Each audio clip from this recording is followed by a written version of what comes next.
Nós vamos ler dois trechinhos, um de Ezequiel, um de Êxodo, e com esses dois trechinhos nós vamos desmontar a tradição a respeito da história de Abraão, que começa em Gênesis 12. Gênesis 12 nós vamos olhar no final. O que eu faço aqui agora é um trecho de uma das aulas que eu dou quando eu leciono o Pentateuco na Faculdade de Teologia. Eu puxo o fio de Abraão. Faço isso com Abraão, estou fazendo agora aqui, faço isso com Moisés, farei mais à frente, faço isso com Êxodo, farei mais à frente aqui no canal. Mas dessa vez vamos começar pelo patriarca Abraão. Eu não vou recomendar literatura nenhuma, para que não pareça que eu estou aqui apresentando o que a literatura diz. Não, eu vou te mostrar a Bíblia e a gente vai ler como a professora ensinou, a professora do ensino médio. Eu traduzi, aí você pode checar a tradução, e você mesmo vai poder aplicar técnica de leitura normal. Aprendeu a ler? Você é letrado? Sabe ler? Sabe interpretar um texto? É só isso que não precisa mais nada. Acredite, você não precisa de livro nenhum para chegar à conclusão a que você vai chegar no final, se você não espernear muito. Tudo bem? Então vamos puxar o fio de Abraão. Bora lá. Muito bem. Na sua tela está aparecendo um versículo. Ezequiel 33, 24. Na verdade, eu traduzi dois, e abaixo está em hebraico o texto que é onde aparece o nome de Abraão, né? Vejam que é uma tradição de Abraão. Em Ezequiel, eu falei Êxodo 33, se eu falei Êxodo 33, falei errado. É Ezequiel 33. Ezequiel é um texto, na melhor das hipóteses, exílico. A narrativa pressupõe, inclusive, o exílio, o que me faz dizer que essa, em termos cronológicos, é a primeira referência a Abraão na Bíblia. Não, professor, Gênesis conta uma história supostamente do passado, mas Gênesis foi escrito depois de Ezequiel. Então, assista aos vídeos que eu falei sobre conceito de texto, e um texto te leva não para o mundo da personagem, mas para o mundo do escritor. Quem está escrevendo Gênesis viveu depois de Ezequiel. Então, esse é o texto mais antigo. De qualquer forma, no final do vídeo, você vai constatar com seus próprios ouvidos. Então, vou ler esses dois versos, mas você depende de que a tradução esteja correta. Você pode, então, apresentar o texto hebraico para alguém traduzir, ou se você mesmo consegue acompanhar o texto hebraico, basta, então, que você veja se eu estou lendo direito o texto. Porque se trata apenas de aplicar leitura, lógica, coerência, coesão à leitura, ok? Então, vamos ler. Os habitantes destas desolações sobre o solo de Israel estão dizendo, a dizer, um era Abraão e possuiu a terra. E nós somos muitos. A nós foi dada a terra para possessão. Está aqui, ó. Eu não consigo marcar aqui o texto, mas não sei se você está acompanhando o mouse. Se você olhar daqui onde está o mouse para cá, ou seja, considerando a minha tela aqui da direita para a esquerda, então a primeira palavra, a segunda era, a terceira Abraão, era Abraão, a quarta palavra, e possuiu, e a quinta aqui, esse tracinho junto às duas, a terra. A linha de baixo, a primeira é nós, e nós, anarno, eu acho essa palavra tão bonita, anarno. Anarno, Rabim. E nós somos muitos. Lanu, para nós. Nitna, foi dada Haaretz, a terra, por herança, para possessão. Então vejam, vou ler de novo. Um era Abraão e possuiu a terra. E nós somos muitos. Para nós foi dada a terra, para possessão. Vamos analisar isso aí? Basta só agora olhar para o texto em língua portuguesa. Vamos analisar.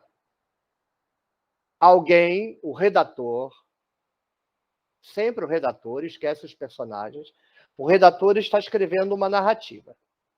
Nesse caso, a narrativa começa assim. Os habitantes destas desolações sobre o solo de Israel. Eu traduzi ao pé da letra, mas a gente poderia traduzir assim. Os habitantes das desolações da terra de Israel. Bem, então tem alguém fazendo referência a terceiras pessoas, porque os habitantes destas terras são eles. Então você tem um personagem aí, anônimo, oculto, que está falando. O redator usa um personagem anônimo, e esse personagem anônimo está dizendo que ele sabe que os habitantes das desolações de Israel estão dizendo. Aí, a próxima oração vai ser uma oração objetiva direta, porque toda essa oração é objeto direto do verbo. Aí é uma oração que tem a função de objeto direto, né? Uma oração objetiva direta. Vamos analisar. Se o sujeito está dizendo que os habitantes das desolações do solo de Israel estão dizendo, as pessoas que estão lá no solo de Israel estão dizendo, é porque ele não está lá. Beleza? Acompanha o raciocínio? Se eu chego para você e digo assim, aqueles caras lá da padaria estão fazendo muito barulho. Significa que a gente não está lá na padaria. Por quê? Se a gente estivesse na padaria, eu diria, esses caras aí estão fazendo muito barulho. Então, a estrutura do texto é referência a pessoas que estão lá no solo devastado de Israel. Vamos pensar que o solo devastado de Israel é esse. O texto é de Ezequiel. Significa que ele é do período do cativeiro babilônico. Então, que solo devastado é esse? É a Jerusalém destruída. Israel aí está sendo utilizado como uma substituição para o termo de... para ajudar, né? Como hoje, o nome Estado é Estado de Israel, não é? Mas Israel foi destruído no século VIII, tem mais Israel. Quem sobreviveu é Judá. Então, por que o nome do Estado é Estado de Israel?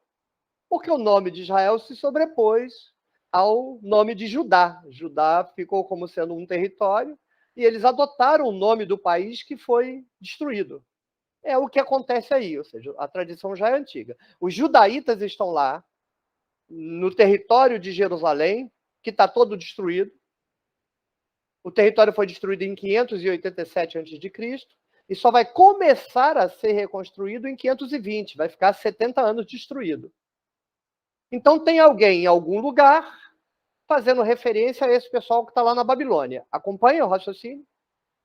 Bem, aonde que esse cara está falando? Ele está na Babilônia.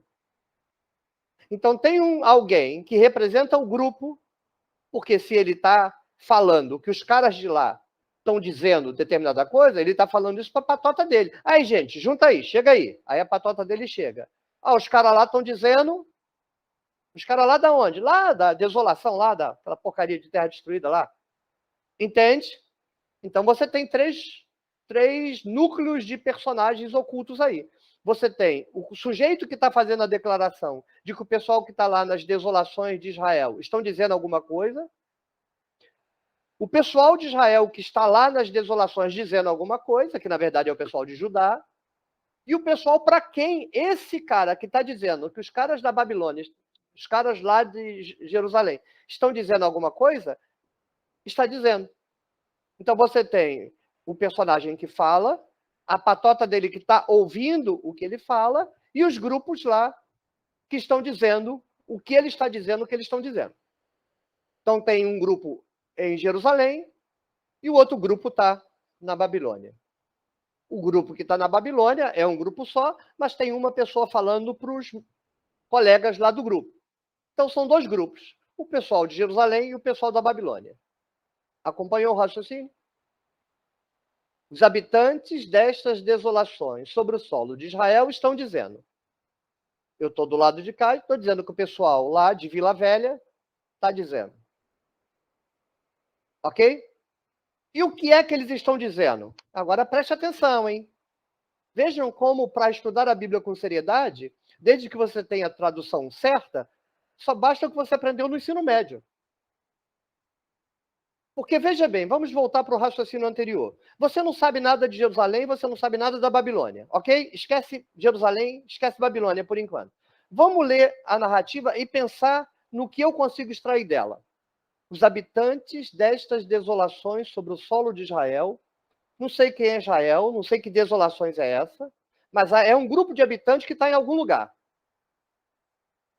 Alguém, então, está falando de um outro grupo que está num território desolado, devastado, destruído, que está dizendo determinada coisa. Está vendo? A estrutura narrativa é o que interessa.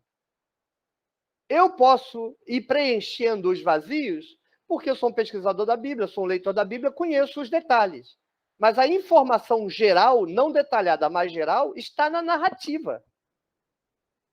Eu sei que essa desolação sobre o solo de Israel é uma referência a Judá destruída, porque eu conheço a história da destruição do Templo de Jerusalém. Mas se eu não conhecesse, eu saberia que o texto está fazendo referência a um grupo chamado Israel, seja lá quem for isso aí, que está numa terra desolada. Entende? A informação está no texto. Se você não consegue, você precisa desesperadamente aprender a tirar informação do texto, deixar o texto te dar a informação. Porque a informação está no texto. O modo de você preencher a informação é que depende de conhecimento de cultura, da história, da teologia e da religião do Antigo Testamento. Mas então, esse pessoal que ficou lá na Babilônia, esse pessoal que está na Babilônia, e você tem um pessoal que está na terra de Judá. O que é isso? Muito provavelmente, se você frequenta a igreja, ou se você é um estudante autodidata da Bíblia, você pode ter desenvolvido, na igreja com certeza, mas se você estuda a Bíblia por outras razões, você pode ter desenvolvido a ideia errada, totalmente errada, absolutamente errada, de que Judá como um todo foi para o cativeiro da Babilônia. Isso é falso. Está aí, ó. Só olhar para esse versículo. Esse versículo não diz quantos estão num lado e quantos estão no outro. Mas por esse versículo você sabe que tem gente na Babilônia, mas tem gente lá em Judá. Uai, quem é o pessoal que está em Judá? O pessoal que não foi deportado. Se você lê o livro de Reis, principalmente o final, ler o livro de Esdras, o livro de Neemias, o livro de Ezequiel, parte do livro de Jeremias, você vai descobrir que só foi para a Babilônia a elite.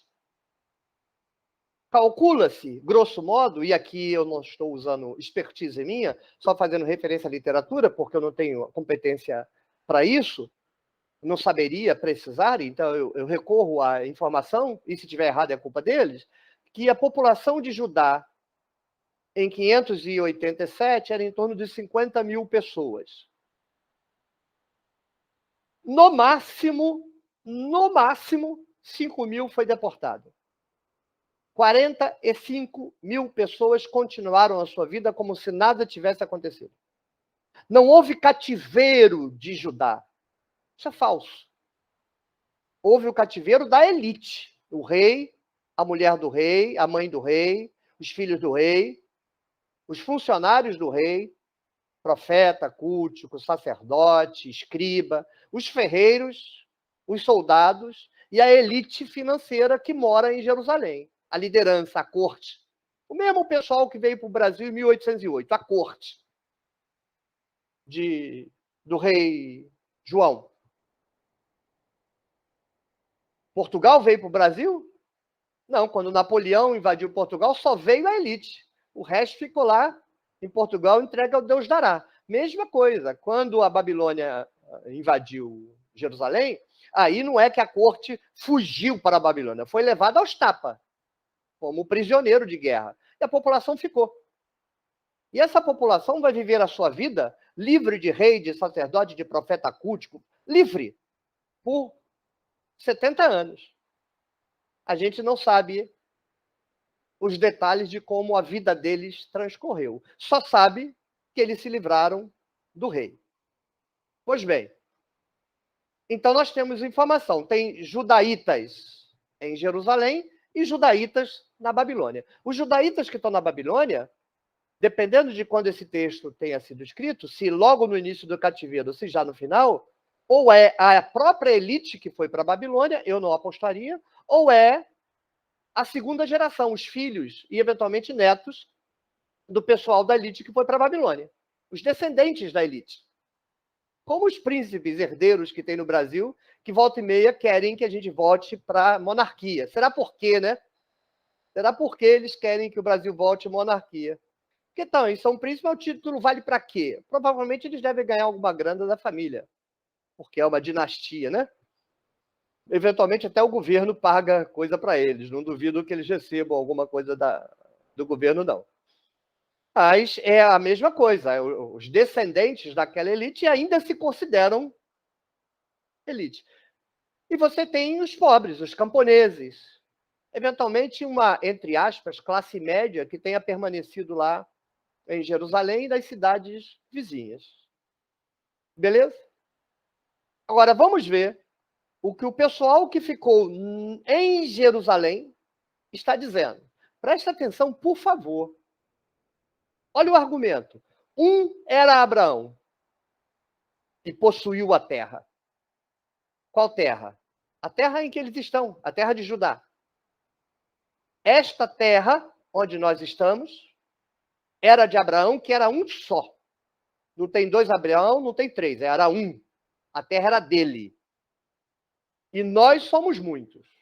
A nós foi dada a terra para a possessão.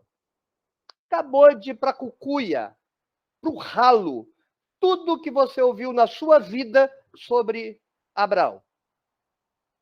Você aprendeu, não importa se você é judeu, não importa se você é islamita, não importa se você é cristão, que Abraão é pai dos judeus. Geral. Mentira. Mentira. A gente tem a narrativa de Gênesis que diz isso. Mas a narrativa de Gênesis é uma invenção. Isso aí não é uma invenção. E daqui a pouco eu explico por que não é uma invenção. Então, o segredo que está em Judá está dizendo assim: esta terra era de Abraão. Nós somos descendentes de Abraão. A nós foi dada a terra para a possessão.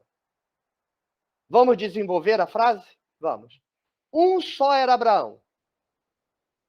A gente está aqui, vocês estão aí. Nós somos os descendentes de Abraão. Vocês não são descendentes de Abraão. Como esta terra era de Abraão, e como nós somos descendentes de Abraão, a terra é nossa, não de vocês. Entendeu? Digamos que a tradição oficial que os sacerdotes inventaram sobre Abraão, porque a história oficial de Abraão é uma história inventada pelos sacerdotes. Mentira, é uma mentira. Tem gente que vai, mito não é mentira. Não, não é não. Não, mito não é mentira, não. É uma verdade divina e translúcida e transparente para os iluminados. Mito é mentira. É uma invenção. É uma ficção. Isso que é mito e mais nada. Se a tradição oficial de Gênesis fosse tradicional, no sentido de que todo mundo acreditava e sabia que Abraão era pai de todo mundo, pai do rei, pai do copeiro, pai do eunuco, pai do escriba, pai do profeta, pai do sacerdote, pai do camponês, ou seja, pai é judeu, Abraão era pai dele, esse argumento é um argumento de um idiota. Porque, veja bem, os caras estão dizendo que a terra é deles porque foi dada a eles por possessão. A nós foi dada a terra para possessão. Por que a terra foi dada para vocês para possessão? Porque a gente é muito. Tá, mas qual o problema de vocês serem muitos e terem recebido a terra por possessão? É que esta terra era Abraão. Uai, qual o problema? Se era de Abraão, por que vocês, então, receberam a terra como possessão? Porque a gente é herdeiro de Abraão. Ah, mas nós também somos. Então, se a terra é de vocês porque vocês são descendentes de Abraão, então é nossa também porque a gente também é descendente de Abraão. Acabou o argumento do pessoal de Jerusalém, iam ter que enfiar o rabo entre as pernas, olhar para o lado assim, mas tu inventou um argumento idiota, hein? Agora a gente perdeu a briga. Entende? O argumento neste conflito, a gente só está ouvindo a voz do pessoal da Babilônia. Mas como, por isso a Bíblia é extraordinária, como é um conflito, para negar o conflito, o camarada que quer negar o conflito precisa dizer qual é a declaração que está sendo feita, que ele vai destruir. A destruição que ele vai fazer do conflito é falsa. Ele vai dizer que os caras eram idólatras, derramavam sangue, blá, blá, blá, blá. Vai inventar um monte de exemplo. Adianta nada ser Abraão, vocês estão tudo lascado. Mas o que ele não questionou? O que ele não pôde questionar? Mas se vocês estão dizendo que só vocês são herdeiros de Abraão, nós também somos. Não, ele não questionou. Pode continuar lendo, vai lá, lê o verso 25, o verso 26, o verso 27, o verso 28. Eles vão ter que inventar outra explicação para dizer que, a despeito de fato eles serem herdeiros de Abraão, vão perder a terra. Porque quando o pessoal da Babilônia voltar, vai expulsar tudo quanto é pobretaiada de Jerusalém a pontapé. E ainda vai escravizá-los, se você conhece a história de Esdras e Neemias. Então, o argumento é um argumento certeiro. Não vai adiantar de nada, porque esse tipo de argumento vale de quê? Argumento de gogó vale de quê? A hora que chegar o pessoal da Babilônia com o mandato da Pérsia para tomar posse de Jerusalém, quem tiver na frente pode apelar para Abraão, para Yahvé, o diabo vai sair da frente a cacete. Porque esses argumentos não valem nada. Mas é um dado histórico que me interessa. Não vale nada esse argumento. Porque diante de uma espada afiadinha de um soldado garantido pelo Império Persa, você diz, eu não vou sair dessa terra porque essa terra era de Abraão, agora é minha. Ah, é? Espada na cabeça, leva o defunto daqui. Entende? É espada contra argumento. Mas no que nos interessa, porque o que nos interessa aqui é qual era a tradição a respeito de Abraão que vigorava. E qual é a tradição que vigorava? Havia um grupo em Jerusalém que dizia que a terra pertencia a eles, porque eles, só eles, lanu, para nós, a terra foi dada em possessão. Esse grupo se dizia descendente de Abraão. E o outro grupo que estava na Babilônia não questionava. Por quê? Porque isto é uma verdade histórica. Não que, de fato, eles eram descendentes de Abraão. A verdade histórica é que eles alegavam, só eles, desde sempre, que eles eram os antepassados de Abraão. Não o pessoal que está na Babilônia. Não, eu não estou dizendo que existia um Abraão e que, de fato, esse povo é filho de Abraão. Isso aí é tolice. O que eu estou dizendo é que, na época em que Jerusalém foi destruída, parte da população alegava a tradição de ser herdeiro de Abraão. E parte não. Quem foi para a Babilônia? O contingente que não era, que não usava a tradição da herança de Abraão. Entende? Então, o que você aprendeu de que Abraão é pai de todo judeu é um mito. Uma mentira que os sacerdotes inventaram. E no final desse vídeo eu vou arriscar a explicação de que por que eles inventaram. Mas é uma invenção. Toda a história de Abraão.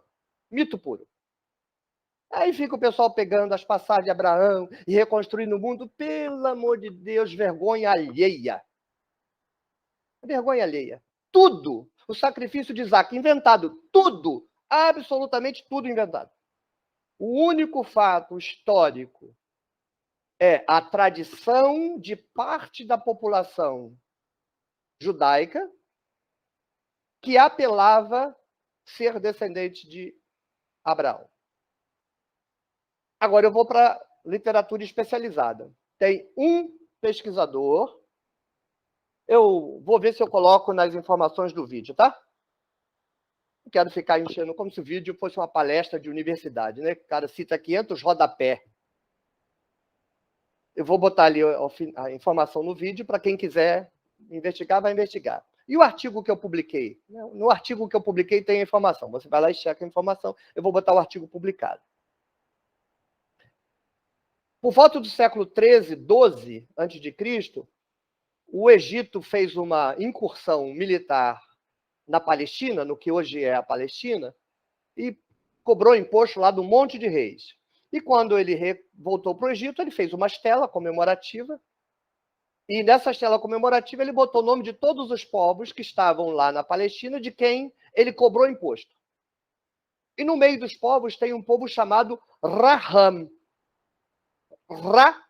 Raham. Aí tem um pesquisador que levantou uma hipótese que eu acho fantástica.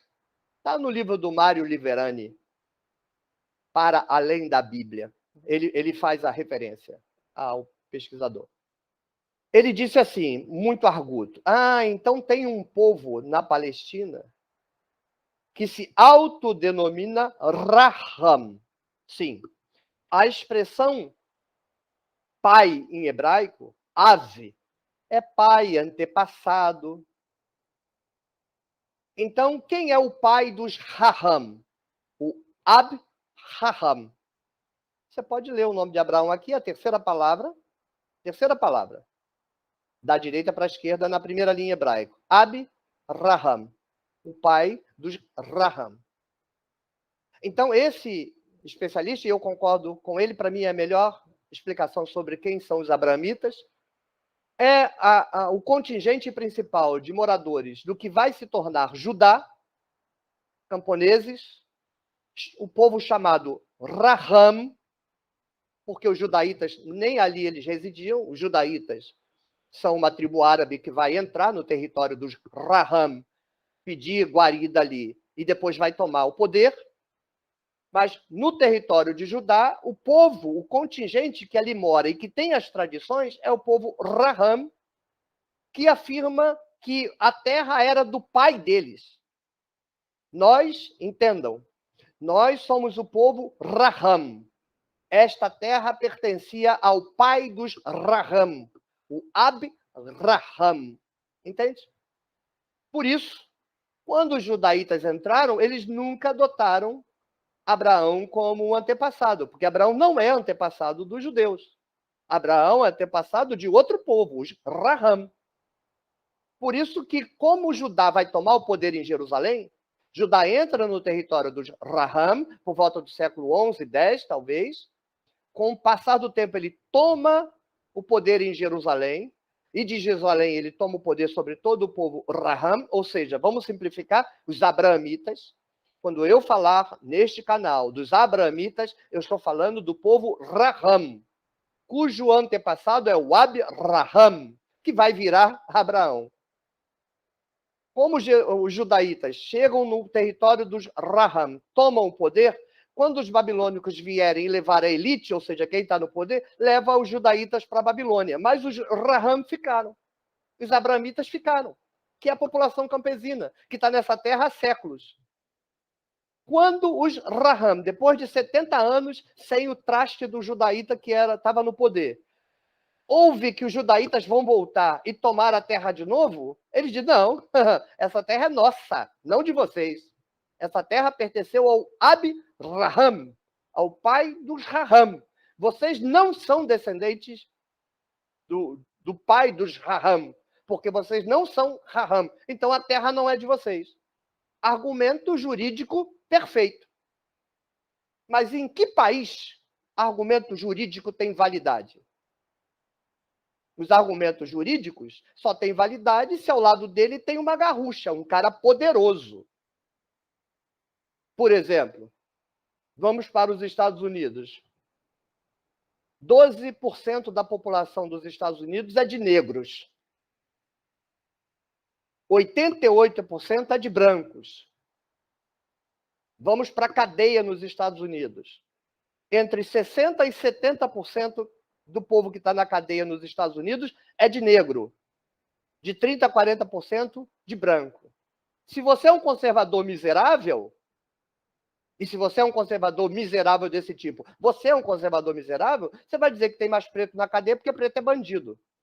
Você queira, por favor, retirar-se do meu canal, se você pensa assim. Uma alternativa é você tomar vergonha na cara e parar com essas patifarias de que preto é bandido. Não, é porque a justiça é controlada por branco. Então, quando o branco é acusado, a justiça faz vista grossa. Quando é rico, quando é branco. Agora, preto pode ser preso porque roubou um shampoo. Mesma coisa aí, esse argumento é jurídico, é perfeito. Mas quando os judaítas voltarem, vão voltar com poder, vão voltar com mandato persa. Aí sabe o que você vai fazer com o seu argumento jurídico? Exatamente, vai comer e engolir. Não vale nada. Perderam. Os judaítas vão voltar e tomar terra. Acabou. Muito bem. Pausa para a gente resumir e ir para o próximo slide. Que informação a gente tem até agora segura sobre Abraão? Abraão é um personagem tradicional de um grupo populacional judaíta, que na verdade é ramita, né? Ramita. Vamos simplificar, os abramitas, que estão na Terra há muito tempo e que experimentaram a chegada dos judaítas como uma tribo migrante, receberam os judaítas em algum momento, e com o passar do tempo, os judaítas que chegaram ali tomaram poder.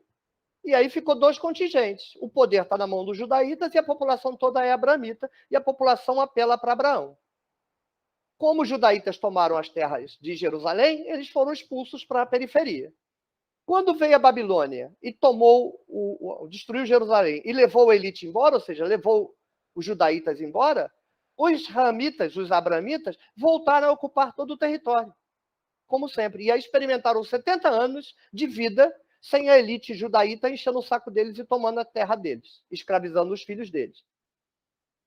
Então, quando eles ouvem que o judaíta vai voltar, eles se insurgem. Não, não vai voltar não, essa terra é nossa, era do nosso pai, era de Abraão, não era de vocês não são descendentes de Abraão, então não enche o saco. Aí voltaram os judaítas com porrete, quebrou a cabeça de todo mundo, quem resistiu vai para o saco, quem não resistiu bota o rabo entre as pernas e finge que a terra é de todo mundo, que a vida é boa, é assim. Antes um cão vivo do que um leão morto.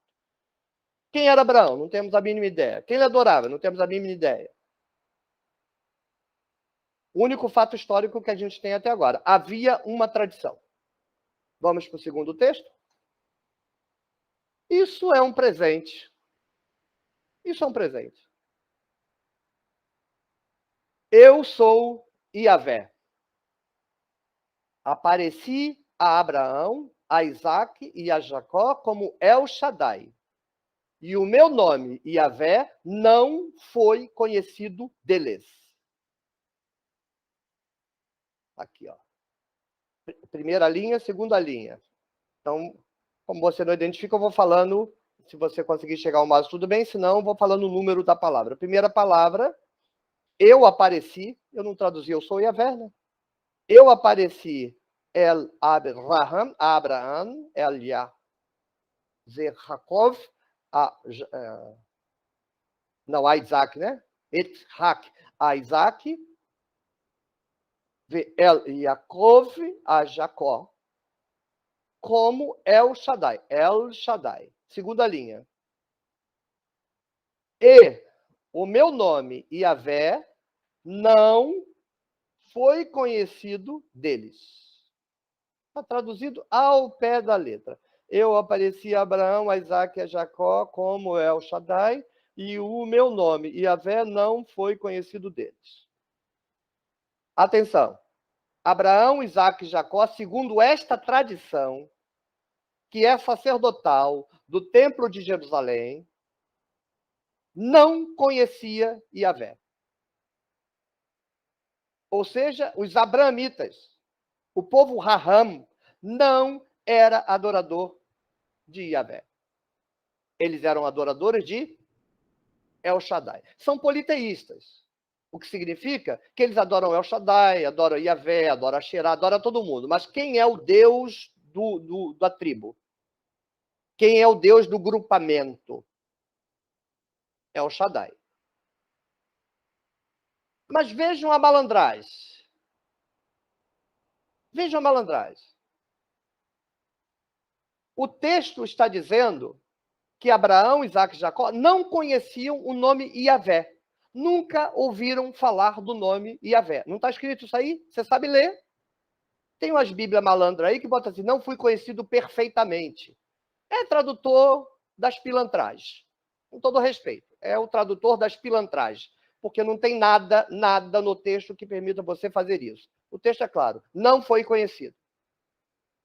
E por que não foi conhecido? Porque não adianta os judaítas dizerem para os abrahamitas que Yahvé é o Deus desde sempre, que ele vai dizer, está doido, está doido. Abraão nunca adorou Yahvé, sai fora. Abraão adorava El Shaddai. Não, dá para mentir para você, mas não dá para mentir para os caras lá. Os caras sabiam. Os caras vão inventar que o Deus de todo mundo é Yahvé. Você acha que a população não sabe que o cara está mentindo? Então, o que o sacerdote tem que fazer? Tem que dar o jeitinho. Ó, olha só. Eu sei que você está dizendo para mim que você não vai aceitar Yahvé como sendo o Deus principal, que isso aí não é nada de monolatria, isso aí tem a ver com o Deus principal. Eu sei que você não quer aceitar Yahvé, porque o Deus de vocês, o Deus principal da tribo é o Shaddai. E Abraão, Isaac e Jacó, que tudo isso aí já é tradição, montagem, porque Abraão é pai de uma tribo e Jacó pai da outra. Jacó não tem nada a ver com a história. Mas eles vão fazer uma costurada geral. Nem Jacó, nem Abraão conheciam Yahvé. Tudo bem. Mas eles não conheciam o nome Yahvé. Mas sabe o que ocorre? Eles adoravam Yahvé sem saber que era Yahvé. Como assim? Como é que Abraão adorava Yahvé sem saber que era Yahvé? É, porque Yahvé apareceu para ele, mas não disse que se chamava Yahvé. Disse para ele que se chamava El Shaddai. Mas El Shaddai é Yahvé. Pegadinha do malandro. Você é tonto para cair nisso aí?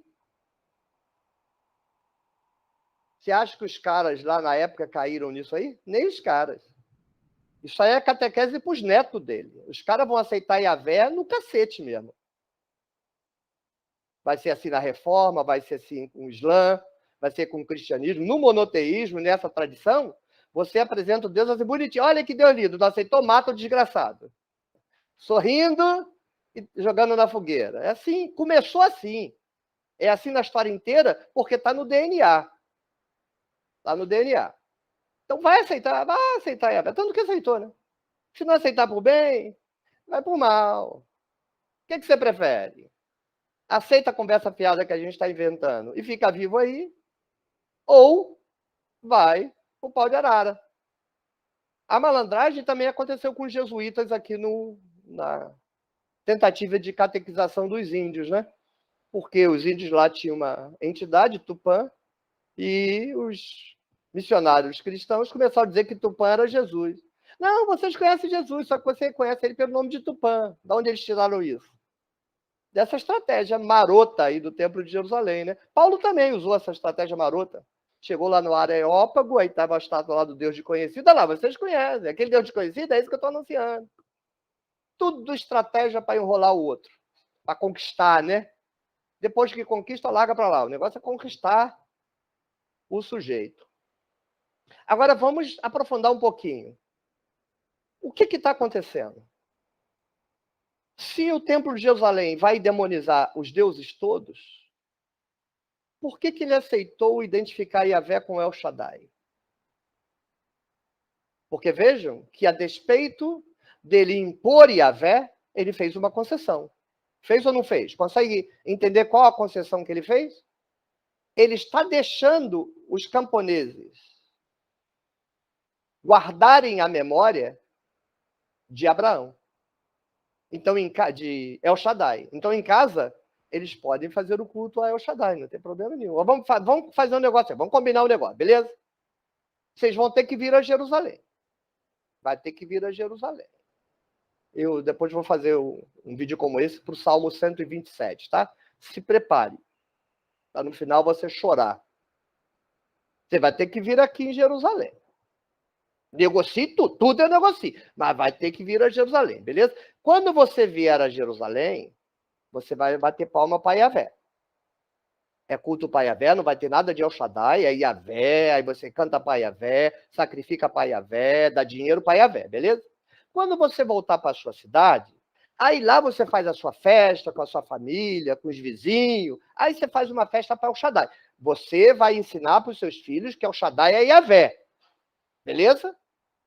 Você só pode manter a tradição de El Shaddai se aceitar isso aqui que a gente está dizendo, de boa. Eu sou Yahvé, mas eu apareci a Abraão, Isaac e Jacó como El Shaddai. O meu nome Yahvé, eles não conheciam, mas eu sou El Shaddai. Isso é um acordo. O Templo de Jerusalém teve que fazer um acordo com os camponeses. Por isso El Shaddai foi positivado. E por que o Templo de Jerusalém precisa fazer um acordo? Porque vai viver do quê? Se matar os camponeses, como essa tradição gosta de fazer, mata os infiéis, mata os incrédulos. Vê como é que o livro de Josué baba? Matou tudo quanto é canareu, aí ferezeu e perezeu, o de Asbodeu, matou todo mundo. Oh, vai ter orgasmo na matança. Uma tradição de matança, por que negociou com os camponeses? Porque o sacerdote vai viver de quê? Você acha que é verdade que Yahvé desce do céu e dá comidinha para o povo dele? Não, o povo é que trabalha para ganhar comidinha. E o sacerdote vai ficar lá esperando o povo trazer. E parece que os abramitas eram um povo duro de se curvar. A cerviz é dura. A Bíblia tem isso. O povo de dura cerviz. A Bíblia foi um livro escrito, em grande medida, 95%, para desgraçar o povo e chamar o povo de povo incrédulo, povo que não se curva. A conversa fiada é que não se curva para Deus, mas não se curva para a autoridade, né? Os abramitas eram assim, não se curvaram. Você pode acabar com a gente. Pode matar, meu amigo. Mas não vai levar, não. De El Shaddai a gente não abre mão. Aí o Templo de Jerusalém sentou, fez as contas, aí um sacerdote lá levanta a mão, eu queria dar uma sugestão. Só uma sugestão. Vocês não vão quebrar esse cara aí não, tá? Esses caras aí são osso de roer. Mas não precisa. Deixa eles fazer as festas de El Shaddai lá. Que se dane as festas dele lá na cidade. Estamos lixando porque eles fazem lá. Agora, obriga eles vir aqui e quando chegar aqui tem que adorar Yahvé. Mas os caras não vão aceitar, porque aqui é o Deus principal e lá o Deus principal é o Shaddai. Como é que vai fazer? Diz que é o mesmo. Como assim diz que é o mesmo? Diz que El Shaddai apareceu para eles lá, era Yahvé, mas disse que era El Shaddai porque, sei lá por quê.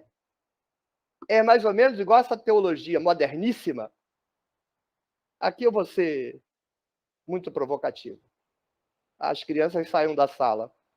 A altíssima teologia progressista do diálogo interreligioso hoje resolveu o problema da pluralidade religiosa. Ironia, que é assim, porque o diálogo interreligioso é controlado por monoteísta, que vai dialogar, dialogar.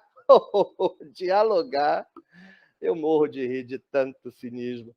Vai dialogar com os politeístas. Aí o diálogo é assim, só tem um Deus. Ué, que diálogo maravilhoso, né? Você já começa determinando que a sua posição é a correta, só tem um Deus. É que os outros deuses, todos, é o mesmo Deus. Só que ele aparece para determinado povo, assim, de forma diferente, porque o povo não está na condição cognitiva, espiritual, de santidade e de pureza, de entender. Então, ele aparece como outra coisa, mas é o mesmo Deus. Pausa para eu não xingar um palavrão, que eu tolero fundamentalista, mas não tolero hipócrita. Então, uma pausa, eu preciso recompor o meu estado de espírito. É a mesma coisa que o Templo de Jerusalém fez. El Shaddai é Yahvé, é a mesma coisa. Quando você vier em Jerusalém, que eu interessa, eu estou lá me lixando porque você faz lá na tua casa, quando você vier para Jerusalém e trouxer os sacrifícios e trouxer os dízimos, aqui você vai bater palminha, vai bater cabeça para Yahvé. Quando você for para sua casa, você faz o que tu quiser. Mas, beleza? Eu vou ter que ir lá conversar com a tribo, a gente vai decidir. Beleza? Beleza. Ele vai lá, olha só, eles propuseram isso aqui. Inventaram uma conversa fiada, porque você não acha que um camarada de 70 anos, chefe lá dos abramitas, vai cair nessa esparrela de sacerdotes. Você acha que o povo não tinha cérebro? Ele tinha cérebro, só que tinha costa para levar chicotada, né? A proposta deles é a seguinte: a gente pode manter a nossa tradição, não precisa tirar as nossas representações de Yahvé, não precisa mudar as nossas tradições, podemos continuar cantando os nossos hinos de El Shaddai, só que quando a gente for para Jerusalém, tem que bater palma para Yahvé, não tem nada de El Shaddai, é Yahvé, e a gente tem que dizer que Yahvé El Shaddai é o mesmo e ensinar para os nossos filhos que é a mesma coisa. Se não, a cabeça vai rolar, né? A cada dia mata uns 30, até que daqui um ano, das duas uma. Ou a gente morre e eles ficam sem nada, ou a gente capitula. Como é que isso se resolveu? Bem, se resolveu como está em Gênesis 12. Vai lá em Gênesis 12. Abra a sua Bíblia, faça isso, vai lá, abre a Bíblia. Gênesis 12, vai no verso 8. Você vai ler assim na sua Bíblia. Que Abraão chegou, armou um altar para Yahvé e invocou o nome de Yahvé. Mas como assim? O texto acabou de dizer que Abraão não conhecia Yahvé. Era El Shaddai, mas ele não sabia que era Yahvé. Como é que agora ele já está invocando Yahvé? Porque esse texto já é invenção do sacerdote. O sacerdote ganhou a parada, convenceu os camponeses aceitaram que Abraão era Yahvé, que Abraão, El Shaddai era Yahvé. As tradições deles vai tudo pro ralo, sobreviveu muito pouca coisa.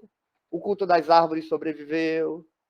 Vejam que Oséias, que é uma ficção sacerdotal, na minha compreensão, condena todo homem que se deita debaixo da árvore frondosa. A tradição de Abraão é os carvalhais de Manre. O culto dele era o culto agrário, o culto das árvores. Sobreviveu. As pedras.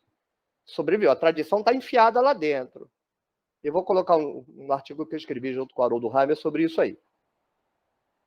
Mas agora a história vai ser a história oficial. Vai contar uma história como se Abraão, desde o início, fosse adorador de Yahvé. Acabou. O que vale essa história de Abraão? Nada. Zero. Zero. Vamos lembrar só o que eu disse. Porque se eu falo assim, a sua tendência é: esse texto não serve para nada. Serve. Lembra os vídeos que você já assistiu. Se não assistiu, deveria ter assistido. O que é um texto. Você pega esse texto que é tudo mentira do sacerdote, e é tudo mentira, mas ele vai te dar informação sobre o procedimento que o sacerdote está fazendo. É a situação real da vida, do momento em que o texto está sendo escrito, que está dentro do texto.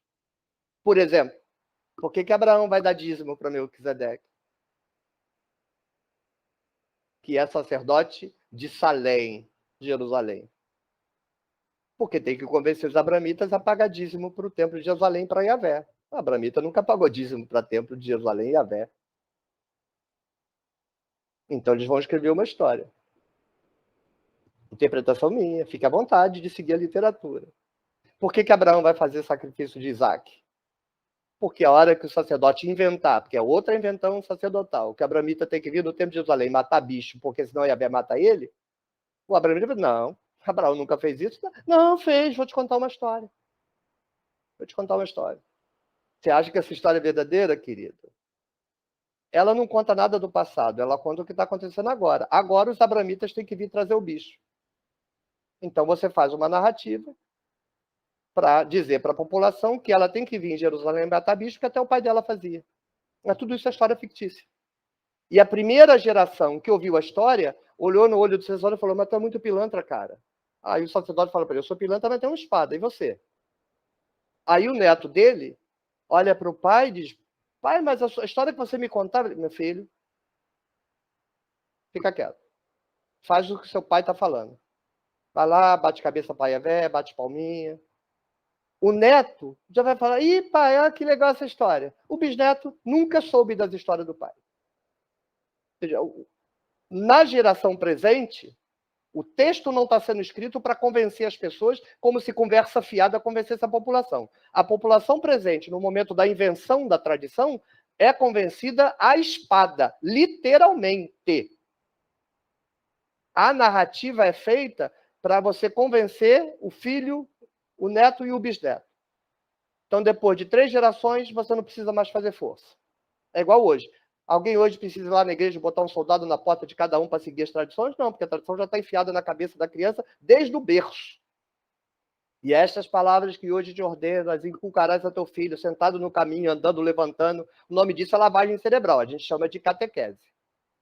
É para isso que serve. Mas ela só serve a longo e médio prazo, o efeito é demorado. A primeira geração é na porrada. Então, não é que a história de Abraão, a gente pode pegar todo o texto de Abraão, de Gênesis 12 até 50, e a história de Abraão vai até o final, obviamente, e fazendo a transposição para qual o significado daquilo em relação ao momento em que o texto está sendo escrito. Porque ele traz vestígios para nós, não para a história do século XVIII a.C., que é onde supostamente Abraão teria vivido, mas para o momento em que o texto está sendo escrito. Compreende? É para fazer a mesma coisa que a gente fez aqui. Você pega a narrativa e desce para o mundo verdadeiro, no qual a narrativa está sendo escrita. Ou seja, quando você vai em Gênesis 12, lá diz que Abraão construiu um altar para Yahvé e invocou o nome de Yahvé, é porque isso está acontecendo no momento em que a narrativa está sendo feita. Agora os abramitas não estão aqui? Estão. Eles não têm que vir em Jerusalém para o altar de Yahvé? Tem. Eles não têm que invocar Yahvé? Tem. Então agora escreva a história de Abraão, que Abraão fez isso. Que aí você legitima. O que o pai está fazendo agora, ele vai ensinar para o filho usando a historinha. Mas não é, como a maioria das pessoas diz, que isso é um trabalho do povo. Não cai nessa esparrela, pelo amor de Deus. Isso é um crime de ensinar isso. Não tem nada de popular nisso. Isso é opressão no máximo grau. É uma opressão que controla toda a psique e o corpo dos camponeses e obriga os camponeses a encenar uma tradição que não é dele. E como ele tem medo de que aconteça violência com o filho, olha a violência. Ele é obrigado a inserir o filho numa tradição que ele detesta, porque está destruindo a dele, mas ele tem medo de ensinar o filho a verdadeira tradição e o sacerdote vir e matar o filho dele. Entende? Não, duvido que você entenda. Você consegue fazer uma ideia. Mas quando você parar e sentar, mas é muita violência. É muita violência. A história de Yahvé, a partir do século VI, é só violência, mais nada. Até hoje. É só violência. E Yahvé, a partir do século VI, quando foi tomado pelos sacerdotes, vira um rolo compressor que passa em cima de todo mundo. Só não passa por cima fisicamente de quem se curva intelectualmente. Ou seja, quem se entregar, permanece. Quem não se entregar, morre. Isso foi interrompido depois que a Europa se tornou protestante e começou católico e protestante se matar, literalmente. Na rua, se matavam. Aí, depois de 200 anos de cristão matando cristão, protestante, Deus vai me ajudar a matar um católico hoje, o católico, Deus vai me ajudar a matar um protestante hoje. E aí, como é 2 idiotas, o idiota de cá achando que Deus está ajudando ele e o idiota de lá achando que Deus está matando ele, aí uma turma lusa falou, vamos acabar com isso aí. Isso é zona. Isso é zona, vamos acabar com essa patifaria. Aí mete lá a Revolução Francesa. Que o último rei seja enforcado com as tripas do último padre. Já viu o lema? Que o último rei seja enforcado com as tripas do último padre. Para ver se põe ordem nesta zona. Senão a gente estava se matando até hoje. Não se engane, não. A gente estaria se matando até hoje. Bem, o que fica daqui? Do ponto de vista teórico-metodológico, mesmo os textos que são tudo mentira do ponto de vista historiográfico, podem ser utilizados para reconstruir a história do momento em que eles estão sendo produzidos.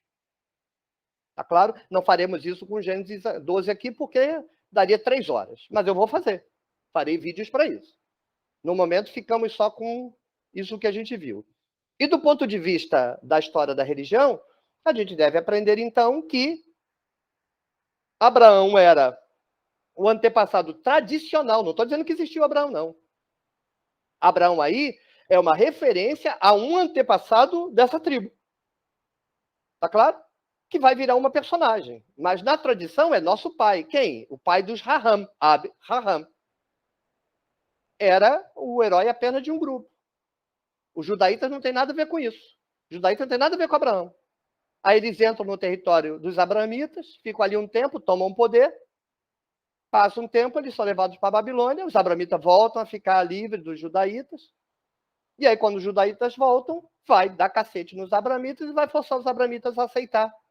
E haver com essa negociação, inventando aí um acordo imposto pela violência de que Abraão é Yahvé, de que El Shaddai é Yahvé. Feito isso, agora você escreve a história fictícia. Então, se você vai ler a história fictícia com ingenuidade, assumindo os personagens como gente real se movimentando na história, vai lá, vai ser feliz. Não, você tem que pegar a narrativa, ficar o tempo todo olhando para o escritor, que está escrevendo toda a história de Abraão, é escrita depois de Ezequiel e depois de Êxodo 6. Entende? Isso é século V. Moisés escreveu. Acorda! Não escreveu nada. Aí a gente vai pegar esses textos e ficar olhando, procurando vestígios de informações sobre o que está acontecendo no século V. Então você vai lendo com atenção e consegue. Dá trabalho, não dá trabalho? Mas viu que eu só usei língua portuguesa? É só ler o texto. É óbvio que você lê o texto e depois você precisa encaixar as identidades com as informações da cultura geral do Antigo Testamento, história de Israel. Você tem que conhecer, dominar. Senão, você tem a estrutura geral, mas você não sabe encaixar por que as coisas estão acontecendo. Então, quando eu falo que você precisa de 5 anos para começar a arranhar e 10 para chegar na adolescência da exegese, eu não estou brincando, não. Quanto tempo de estudo você acha que precisa para falar essas besteiras que eu estou falando aqui? Porque, vejam bem, se não é vero, é ben trovato. Vai um café aí? Tchau, tchau.